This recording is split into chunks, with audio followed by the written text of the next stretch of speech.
ఎండిన ఎముకల లోయలో సైన్యానికి ఏమైందసలు? యెహెజ్కేలు 37వ అధ్యాయంలో దేవుడు ఆ ఎండిన ఎముకల లోయకు మళ్లీ ప్రాణం పోశాడు. అస్థిపంజరాలన్నీ మళ్లీ ఒకటయ్యాయి.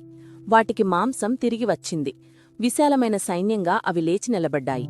కాని ఇది యుద్ధం కోసం లేపబడిన సైన్యం కాదండి. దేవుడు ఆ ప్రవక్తతో ఇలా అన్నాడు, ఈ ఎముకలు ఇశ్రాయేలు వంశమంతటికీ సాదృశ్యం. వీళ్లు అప్పుడు ప్రవాసంలో ఉన్న జనం. ఇల్లు లేదు, దేశం లేదు, ఏమాత్రం ఆశ లేదు. వాళ్లేమన్నారంటే, మా ఎముకలు ఎండిపోయాయి, మా ఆశ అంతమైపోయింది, మేము పూర్తిగా నశించిపోయాము. కాని దేవుడు వాళ్లకో వాగ్దానంతో జవాబిచ్చాడు, నేను మీ సమాధులను తెరుస్తాను, మిమ్మల్ని బయటకు తీసుకొస్తాను, మీ స్వదేశానికి మిమ్మల్ని మళ్లీ తీసుకొస్తాను, నా ఆత్మను మీలో ఉంచుతాను, అప్పుడు మీరు బ్రతుకుతారు.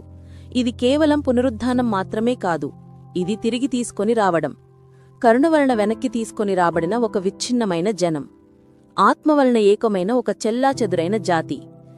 చెల్లాచెదురైపోయిన వాటిని దేవుడు ఇప్పటికీ పునరుద్ధరిస్తాడని మీరు నమ్మితే ఆమేనని టైప్ చేసి, ప్రభువా, కోల్పోయిన వాటిని పునరుద్ధరించు అని ప్రార్థించండి.